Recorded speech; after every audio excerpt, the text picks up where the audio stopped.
Deuxième question sur l'assortiment. Moi, j'ai bien entendu ce que vous avez dit. Effectivement, le fait que ce qui a été fait au niveau des kiosques parisiens a été un succès.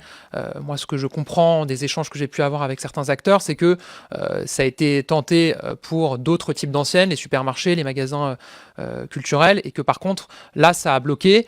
Ça a bloqué parce que il faut, en fait, pour une messagerie, il faut qu'elle ait l'accord de sa concurrente et du régulateur, qu'elles ne sont pas d'accord sur les modalités, qu'il y a une des messageries qui souhaiterait pouvoir contractualiser avec une enseigne pour tous ses points de vente et l'autre qui souhaite qu'elle aille point de vente par point de vente. Pourquoi est-ce qu'on ne s'engage pas dans une approche résolument concurrentielle où une messagerie peut aller négocier directement sans l'accord ou sans s'accorder avec avec l'autre messagerie, avec une ancienne, et négocier avec elle un assortiment. Je pense que ça pourrait là aussi permettre de débloquer les choses, parce que dans le système qui est proposé, où on garde finalement cette nécessité d'avoir tout le monde en accord sur une solution, j'ai peur que ça ne permette pas le développement sur d'autres types d'enseignes.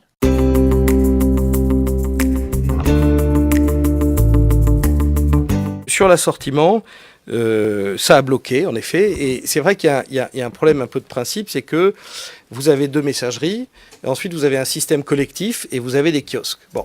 Et pour respecter les principes de pluralisme et de diversité, surtout considérant le fait qu'une seule des messageries distribue les quotidiens, c'est difficile d'expliquer qu'au fond, et c'est ça qui a créé l'achoppement, au fond, une enseigne rentre dans le système, mais ne prend que les titres de Presstalis ou que les titres de MLP. Ce serait une forme de discrimination.